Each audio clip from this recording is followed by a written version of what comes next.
स्वागत है दोस्तों आप सभी का अपने यूट्यूब चैनल में। दोस्तों आज का ये वीडियो क्लास 10th के सभी विद्यार्थी के लिए very very most important video होने वाला, ठीक है। जो भी विद्यार्थी जेक बोर्ड से 2023 में 22 मार्च को हिंदी का पेपर देने वाले हैं, वीडियो को दोस्तों अंत तक देखिएगा। यहाँ पर लिखा गया है जेक झारखंड अधिविद्य परिषद एनुअल सेकेंडरी एग्जामिनेशन 2023। और दोस्तों जो भी विद्यार्थी 22 मार्च को हिंदी का पेपर देने वाले हैं, वीडियो को अंत तक देखिएगा। आज की इस वीडियो में दोस्तों हम लोग जो है क्वेश्चन पेपर को सोल्व करने वाले हैं और यहां से दोस्तों अधिक से अधिक प्रश्न आपके बोर्ड एग्जाम में डायरेक्ट देखने को मिलने वाला है। प्रश्न दोस्तों आप सभी का ऑब्जेक्टिव रहेगा, यानी कि एमसीक्यू प्रश्न रहेगा। टोटल 40 एमसीक्यू प्रश्न रहेगा और जिस प्रकार से यहाँ पर क्वेश्चन का पैटर्न दोस्तों उसी प्रकार से आपको बोर्ड एग्जाम 2023 में देखने को मिलने वाला है। तो वीडियो दोस्तों काफी ज्यादा इंपॉर्टेंट है, तो वीडियो को अंत तक देखिए। समय आपको 1 घंटा 30 मिनट दिया जाएगा। पूर्णांक की बात करें तो 40 नंबर का रहने वाला और ये परीक्षा आपको ओमर सीट पे देना है, गोल गोल करना। चलिए आज की इस वीडियो को स्टार्ट करते हैं। जिन्होंने चैनल पर पहले वाला चैनल को सब्सक्राइब करने के साथ साथ बेल आइकन को जोर से प्रेस कर लीजिएगा और वीडियो को एक लाइक जरूर से कर लीजिएगा। तो चलिए दोस्तों आज की इस वीडियो को स्टार्ट करते हैं। और जेक बोर्ड के 2023 में जो भी विद्यार्थी 22 मार्च को हिंदी का पेपर देने वाले हैं, वीडियो को अंत तक देखिएगा, ठीक है। जिस प्रकार से यहाँ पर दोस्तों क्वेश्चन का पैटर्न है उसी प्रकार से आपको 2023 का बोर्ड एग्जाम में देखने को मिलने वाला है, ठीक है। सबसे पहले खंड का में अपठित बोध रहेगा, ठीक है। सबसे पहले गद्यांश रहेगा दोस्तों, 5 नंबर का रहने वाला है और 5 नंबर को आपको पक्का करना है, ठीक है, गद्यांश में, ठीक है। किस प्रकार से करना मैं आपको इस वीडियो के माध्यम से बताऊंगा, इसलिए दोस्तों वीडियो को अंत तक देखिए। यहाँ पर निम्नलिखित गद्यांश को ध्यानपूर्वक पढ़कर प्रश्न संख्या 1 से 5 तक के सही विकल्प का चयन कीजिए। यहाँ पर गद्यांश दोस्तों की साहस की जिंदगी सबसे बड़ी जिंदगी होती है। किसकी जिंदगी जी? साहस की। ऐसी जिंदगी, ऐसा जिंदगी, ठीक है। सबसे बड़ी पहचान यह है कि वह बिल्कुल निडर, बिल्कुल यहाँ पर बेखौफ होती है। साहसी मनुष्य की पहली पहचान यह है कि वह इस बात का चिंता नहीं करता कि तमाशा देखने वाले लोग उसके बारे में क्या सोच रहे हैं। जनमत की अपेक्षा करके जीने वाला आदमी दुनिया की असली ताकत होता है और मनुष्यता को प्रकाश भी उसी आदमी से मिलता है। अड़ोस पड़ोस को देखकर चलना यह साधारण जीव का काम है, ठीक है। और यहाँ पर क्रांति करने वाले लोग अपने उद्देश्य की तुलना ना तो पड़ोसी के उद्देश्य से करते हैं और यहाँ पर दोस्तों ना अपनी चाल को ही पड़ोसी की चाल देखकर माध्यम बनाते हैं। तो इस प्रकार से दोस्तों एक आपका गद्यांश बहुत इंपॉर्टेंट गद्यांश दोस्तों, साहसी मनुष्य वाला, ठीक है। चलिए इसका प्रश्न उत्तर को देखते हैं और बोर्ड एग्जाम में तहलका मचाते हैं हम लोग मिलकर, ठीक है। चलिए 1 नंबर का प्रश्न पूछता है कि साहस की जिंदगी सबसे बड़ी क्या होती है? तो बोलिएगा सर अभी हम लोग पढ़े और यहाँ पर गद्यांश का पहला ही लाइन में पढ़े कि साहस की जिंदगी सबसे बड़ी जिंदगी होती है जिंदगी, ठीक है। चलिए ऑप्शन कौन सा होगा? बोलिएगा सर यहाँ पर ऑप्शन इसका 2 जगह, बहुत बढ़िया। चलिए नेक्स्ट 2 नंबर का था दोस्तों कि जनमत की अपेक्षा करके जीने वाला आदमी, ठीक है, दुनिया की असली क्या होता है? अब बोलिएगा सर ये तो हम नहीं पढ़े हैं दोस्तों, अभी हम लोग पढ़े, ठीक है, कि जनमत की अपेक्षा करके जीने वाला आदमी दुनिया की असली क्या होता है? तो बोलिएगा सर हम लोग पहले देखेंगे पैसेज में, उसके बाद आपको बताएंगे। देखिए तो पैसेज में यहाँ पर जनमत कहीं दिख रहा है? नहीं दिख रहा है। कहाँ दिख रहा है जी? यहाँ पर जनमत दिख रहा है। जनमत की अपेक्षा करके जीने वाला आदमी दुनिया की असली क्या होती है? सर बोलिएगा सर ताकत यानी पावर होती है। कहाँ दिख रहा है ऑप्शन? बोलिएगा सर कहाँ दिख रहा है? देखिए 2 3 2 4 और 3, बोलिएगा सर नहीं दिख रहा। पहले ऑप्शन दिख रहा है तो हम लोग कहाँ है देखेंगे 2 3 4 को, ठीक है, बहुत बढ़िया, ठीक है। चलिए नेक्स्ट 3 नंबर बोलता है दोस्तों कि किसी मनुष्य की पहली पहचान यह है कि वह किसी के बारे में कोई चिंता नहीं करता। अब बोलिएगा सर ये हम नहीं पढ़े हैं, तो दोस्तों बोलेंगे सर आप सभी पढ़े हैं। कहाँ पढ़े हैं? पैसेज में पढ़े हैं। चलिए हम लोग ढूंढते हैं कि किसी मनुष्य की पहली पहचान क्या यह है कि किसी के बारे में कोई चिंता नहीं करता। कहाँ लिखा है? किसी की जगह दोस्तों हम लोग जो है यहाँ पर वर्ड को ढूंढेंगे। देखिए लिखा गया है साहसी मनुष्य की पहली पहचान यह है कि वह यह इस बात की चिंता नहीं करता कि तमाशा देखने वाले लोग उसके बारे में क्या सोच रहे हैं, ठीक है। ऑप्शन कौन हो जाएगा? तो बोलिएगा सर ना डरपोक होगा, ना वीर होगा, ना कायर होगा बल्कि साहसी। आप सभी साहसी और बोर्ड एग्जाम में 22 मार्च को तहलका मचा के रख देने वाले हैं, बहुत बढ़िया। चलिए 4 नंबर कहता है कि जनमत शब्द दोस्तों कौन सा समास से? जनमत, जन से मत दोस्तों कौन सा समास है? बोलिएगा सर ये आप नहीं पढ़ा है तो मैं बोलूंगा आप सभी को पढ़ाएं। पिछले वीडियो को देखिए दोस्तों, जो भी वीडियो डालते सभी को देखिए और अच्छी तरह से बोर्ड एग्जाम की तैयारी कीजिए दोस्तों। यहाँ पर तत्पुरुष इसका जो राइट आंसर हो, जो option C is the right answer. 5 number का था कि आरोस पड़ोस को देखकर चलना या किस कैसा जीव का काम है? दोस्तों हम लोग अभी पढ़े कि आरोस पड़ोस को देखकर चलना ये सिर्फ और सिर्फ साधारण जीव का काम, इसलिए कहते हैं कि किसी का देखा इसकी मत कीजिएगा दोस्तों। अपनी मन की सुनिए और अपने मन से चलिए और एक दिन आप जो है बहुत बड़ा आदमी बन जाएगा, यानी कि साधारण आदमी से बल्कि लाखों गुना अच्छा आदमी बन जाएगा। दोस्तों पहला ऑप्शन इसका राइट आंसर होगा। चलिए नेक्स्ट यहाँ पर हम लोग बढ़ते हैं। सेम दोस्तों इसी प्रकार का पैटर्न आपको 22 मार्च 2023 को हिंदी के पेपर में दिखने वाला है। ठीक है, सबसे पहले गद्यांश दिया रहेगा, उसके बाद पद्यांश दिया गया और पद्यांश में दोस्तों आप सभी का 5 नंबर का रहने वाला है। ठीक है, 6 से 10 तक का प्रश्न रहेगा दोस्तों पद्यांश में। चलिए हम लोग पढ़ते हैं पद्यांश को और इसके द्वारा पूछे गए प्रश्न का उत्तर देते हैं। ठीक है, कि हंस लो दो क्षण खुशी मिली वरना जीवन भर क्रदन है, किसका जीवन हंसी खुशी में इस दुनिया में रहकर बिता, सदा सर्वदा संघर्षों को इस दुनिया में किसने जीता किसने जीता। चलिए, खिलता फूल यहाँ पर मलाल हो जाता, हंसता रोता चमन चमन है, कितने रोज चमकते तारे कितने रह गिर जाते हैं, हंसता शशि भी छिप जाता है जब सावन घन गिर क्या होते हैं आ जाते हैं। ठीक है, उगता ढलता रहता सूरज जिसका साक्षी नील गगन है, आसमान को छूने वाले वे ऊंचे ऊंचे मीनार हैं, मिट्टी में मिल जाती वे जिन छिन जाते हैं सभी सहारे, तू तलक धरती की गाथा मौन मुखर कहता कन कन है। चलिए अब इसके द्वारा पूछेगा प्रश्न का उत्तर देते हैं। चलिए, सबसे पहले बोलता है कि हंस लो दो क्षण खुशी मिली वरना जीवन भर क्या है। और अभी हम लोग देखें दोस्तों पद्यांश का 2 लाइनों में इसको बयान किया हुआ है कि हंस लो दो क्षण खुशी मिली वरना जीवन भर क्रंदान है।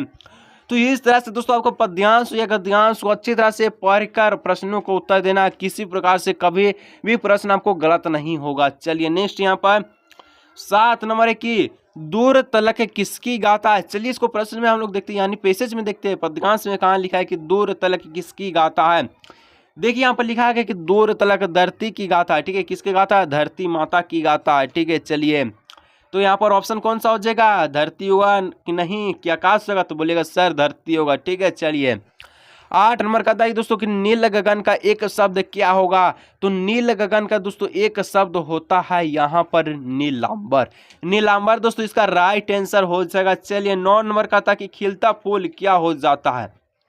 जो फूल जो दोस्तों ये खिलता है आखिर के क्या हो जाता है, तो हम लोग अभी पढ़े कि खिलता फूल यहाँ पर क्या हो जाता है। देखिए यहाँ पर लिखा हुआ होगा कि खिलता फूल मलान हो जाता, क्या हो जाता, मलान हो जाता। तो कहाँ होगा इसका ऑप्शन, कौन वाला होगा, तो बोलेगा सर पहले ऑप्शन दिखा दीजिए, उसके बाद हम लोग बोलेंगे। तो दिखा दिए दोस्तों, तो कौन होगा, मलान इसका जो है राइट आंसर, यानी पहला ऑप्शन का राइट आंसर होगा। ठीक है, 10 नंबर का था कि दोस्तों कि जब सावन घन घिर जाते हैं तब कौन छिप जाता है। तो दोस्तों हम लोग अभी पढ़े, जब सावन घन घिर जाते हैं तो जो शशि है वो छिप जाता है। कहाँ लिखा था सर जी, देखिए दोस्तों हम लोग ढूंढते तो यहाँ पर देखिए लिखा गया था कि हंसता शशि भी छिप जाता है जब सावन घन घिर जाता है। हंसता शशि इसका राइट आंसर होगा। कौन वाला है, तो ये वाला। ठीक है, बोलिएगा सर 2 वाला इसका राइट आंसर होगा। चलिए दोस्तों, तो इस प्रकार से खंड का में अपठित बोध रहेगा। प्रश्नों को अच्छी तरह से पढ़ लीजिएगा और इसके द्वारा पूछेगा प्रश्न को अच्छी तरह से जवाब दीजिएगा। पद्यांश और गद्यांश से 10 नंबर पक्का करके आइएगा 22 मार्च को बोर्ड एग्जाम में। ठीक है,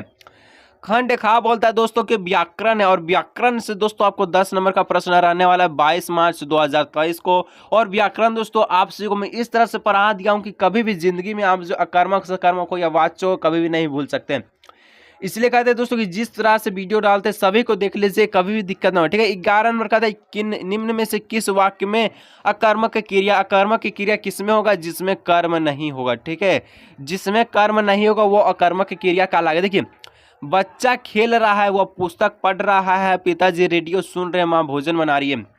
पुस्तक यहाँ पर कर्म है, भोजन कर्म है और रेडियो कर्म है। लेकिन बच्चा खेल रहा, कहाँ खेल रहा, किस चीज से खेल रहा, कोई चीज का जिक्र नहीं किया। तो बोलिएगा सर जो इसका पहला ऑप्शन इसका राइट आंसर होगा। ठीक है, यानी कि बच्चा खेल रहा है, यही आपका राइट आंसर होगा। चलिए दोस्तों, अब 12 नंबर का था कि सर निम्न में से कौन सा वाक्य सकर्मक क्रिया का उदाहरण है।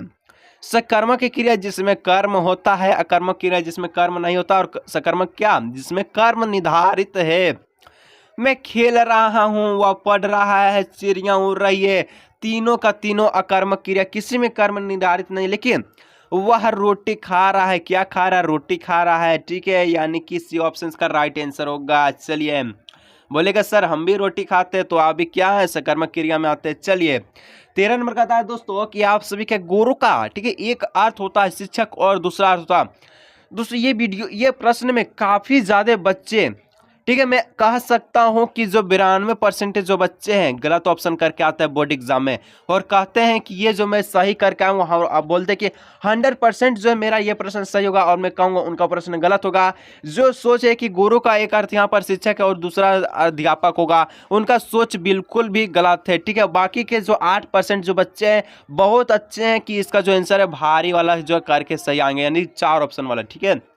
तो समझ लीजिएगा कि गुरु का एक अर्थ होता है दोस्तों शिक्षक, लेकिन दूसरा अर्थ जो यहाँ पर भारी होता है, ठीक है। चलिए 14 नंबर का था कि निम्न में से कौन सा श्वेत का अनेकार्थी शब्द नहीं है। जी, श्वेत का अनेकार्थी शब्द कौन नहीं है?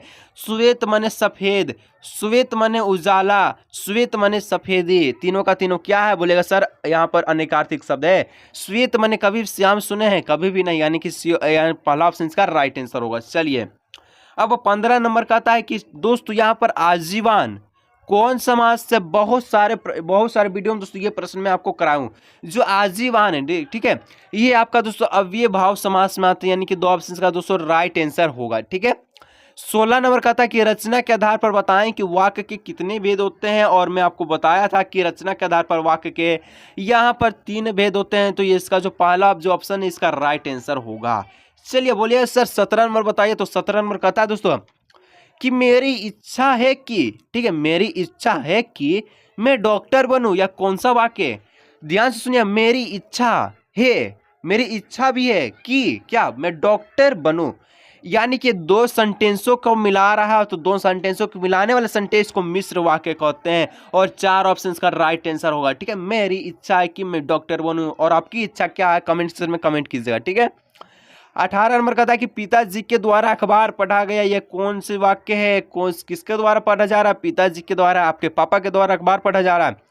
जहां भी द्वारा दिखे, ध्यान से सुनिएगा, ठीक है दोस्तों, जहां भी द्वारा दिखे आंख मूंद के आपको कर्मवाच्य को टिक करना है, और कोई भी तरह से गलत नहीं होगा, और 1 नंबर पक्का होगा। चलिए 19 नंबर का था कि विद्यालय घर के डैश है सही अव्यय पद को चुने, और बहुत सारे बच्चे कहेंगे सर विद्यालय घर के दूर है, विद्यालय घर के सटा है, विद्यालय घर से दूरी है, और तीनों का तीनों ऑप्शन आपके गलत होंगे, और यहाँ पर 40 में से 1 नंबर कट जाएगा। और बोले सर मेरा 39 कैसा है? तो मैं बोलूँगा कि विद्यालय घर के जो है ये निकट है, क्योंकि निकट दोस्तों यहाँ पर अव्यय यहाँ पर पद हो जाएगा, ठीक है। चलिए 20 नंबर का था कि वाच्य के कितने प्रकार हैं? तो वाच्य के दोस्तों वाच्य बोले, यहाँ पर आप सबका रचना बोले, ठीक है, रचना के आधार पर बोले, या वाच्य के कितने प्रकार के? दोनों का 3 यहाँ पर प्रकार होते हैं, भेद होते हैं, ठीक है। चलिए नेक्स्ट। तो इस तरह से दोस्तों खंड खा में आप सभी का हम लोग देख लिया, और 20 नंबर पक्का कर लिए, ठीक है। चलिए अब खंड गा देखते हैं कि पाठ्य पुस्तक।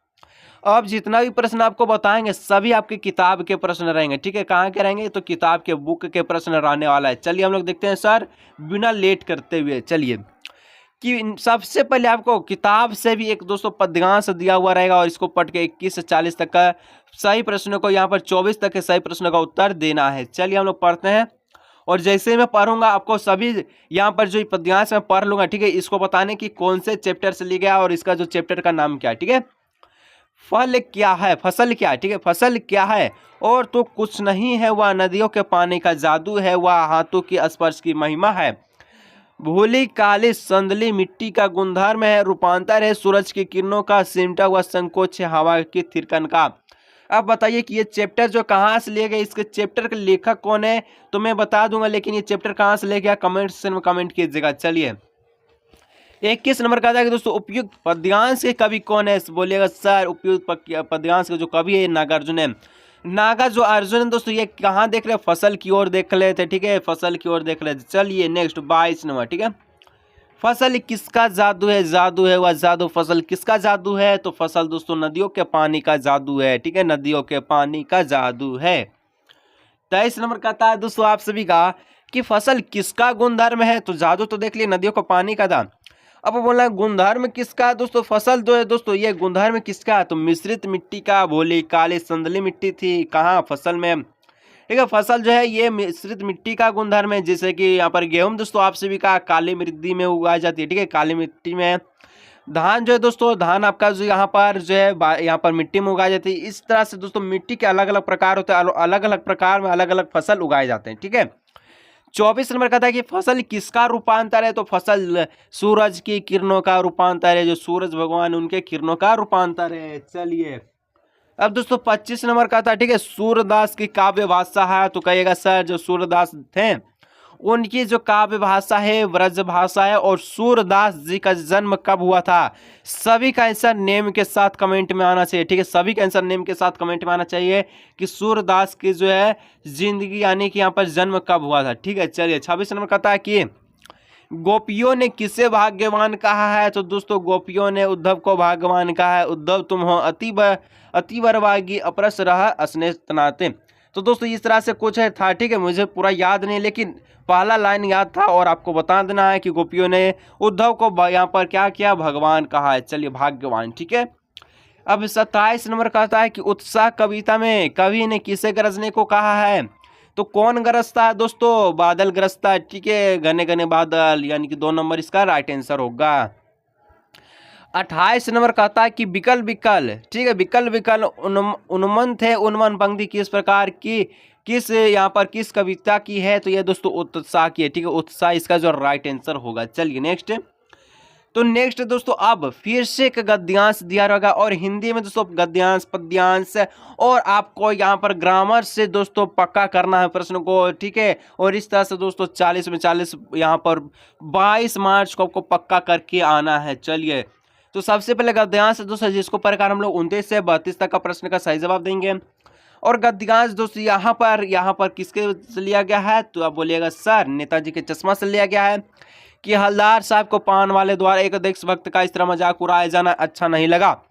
मुड़कर देखे तो अवा कराएगा एक बूढ़ा मरियाल सा लंगड़ा आदमी, सिर पर गांधी टोपी और आंखों पर काला चश्मा लगा, एक हाथ में छोटी सी संगुतची और दूसरे हाथ में बांस का एक टांगा, बहुत से चश्मे के लिए अभी अभी एक गली से निकला था और एक बंद दुकान के सहारे अपने बांस टिका रहा था, ठीक है।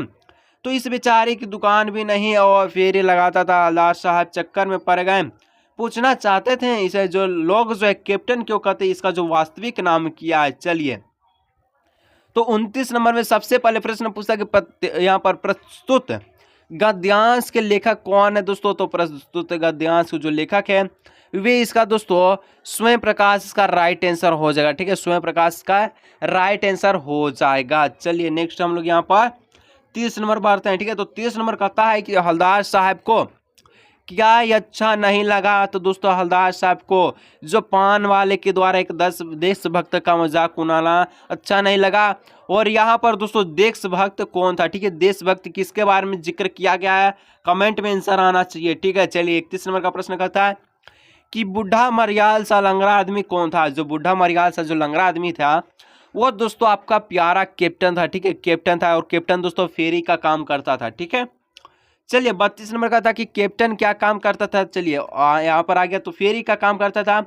तो फेरी में किस चीज का काम करता है, क्या फल बेचता था घूम घूम कर, क्या सब्जी बेचता था, क्या कपड़ा बेचता था, तो बोलिएगा सर तीनों का तीनों रॉन्ग आंसर, आप क्या बोल रहे हैं, सब्जी ना फल ना कपड़ा कुछ नहीं बेचता था।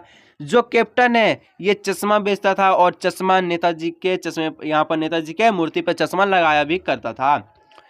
33 नंबर है दोस्तों कि बाल गोविंद भगत किस प्रकार का पाठ है, तो जो बाल गोविंद भगत है दोस्तों ये एक रेखा चित्र, यहाँ पर आपका जो रेखा चित्र प्रकार का पाठ है, ठीक है। चलिए नेक्स्ट 34 नंबर कि बाल गोविंद भगत किस कद के आदमी थे, तो बोलेगा सर ये कैसा प्रश्न पूछ रहे हैं, जो बाल गोविंद है किस कद के आदमी, कद क्या होता है सर, नाटे होता है, लंबे होता है या ठीकने होता है, बोलेगा सर हम लोग कुछ नहीं पढ़े हैं, सिर्फ और सिर्फ जो बाल गोविंद भगत जो थे ये मांझले आदमी थे, ठीक है, मांझले किस्म का आदमी थे। और 4 ऑप्शन आपका राइट आंसर होगा। चलिए 35 नंबर का था कि जो बाल गोविंद भगत साहब किनको मानते थे, जो बाल गोविंद जो साहब जो है भगत साहब जी थे वो दोस्तों आपके तुलसीदास को मानते थे, यानी कि 2 ऑप्शन का राइट आंसर होगा। चलिए नेक्स्ट 36 नंबर का था दोस्तों कि बाल गोविंद भगत की संगीत साधना का चरम उत्कर्ष किस दिन देखा गया? तो दोस्तों जो बाल गोविंद भगत सिंह इनका संगीत साधना का चरम उत्कर्ष, ठीक है, जब इनका इकलौता बेटा मर गया था, जिस दिन उनका जो बेटा मरा, ठीक है, जिस दिन उनका बेटा मर गया था दोस्तों, उसी दिन बाल गोविंद का यहाँ पर संगीत साधना का चरम उत्कर्ष देखा गया। चलिए अब दोस्तों लास्ट एक गद्यांश है और इसी प्रकार से दोस्तों सिर्फ और सिर्फ हिंदी में गद्यांश पद्यांश रहेंगे। सिर्फ और सिर्फ 10 नंबर का दोस्तों आपके मेन रहेगा जो है व्याकरण। व्याकरण को अच्छी तरह से पढ़ के जाएगा, जितना भी कवर टॉपिक बताएंगे दोस्तों अच्छी तरह से देखिएगा, क्योंकि दोस्तों व्याकरण में दोस्तों बहुत सारे बच्चे गलती करके आते हैं। गद्यांश पद्यांश को दोस्तों पढ़ लेंगे, अच्छी तरह से उत्तर दे सकते हैं, लेकिन व्याकरण को पढ़ के नहीं दे सकते हैं। तो दोस्तों मैं कहता हूं कि जिस तरह से वीडियो डालते हैं अच्छी तरह से देखिए, ठीक है, और दोस्तों के साथ शेयर नहीं किया आज की इस वीडियो को जरूर शेयर कीजिएगा। और अगर वीडियो को लाइक करने के दोस्तों वीडियो को लाइक कीजिएगा। दोस्तों आप सभी के लिए इतना मेहनत करते हैं दोस्तों, वीडियो को लाइक, चैनल को सब्सक्राइब जरूर से कीजिएगा और सिर्फ चैनल को सब्सक्राइब ही कीजिएगा कि बेल आइकन को प्रेस भी करना है। तो बोलिएगा सर बेल आइकन को प्रेस कर लेंगे, क्योंकि व्याकरण का जब वीडियो डालेंगे तो कैसे मेरे पास पहुंचेगा, तो मैं बोलूँगा बहुत बढ़िया, ठीक है। चलिए गद्यांश दोस्तों सबसे पहले 37 से 40 तक का प्रश्न का सही उत्तर देना है, ठीक है।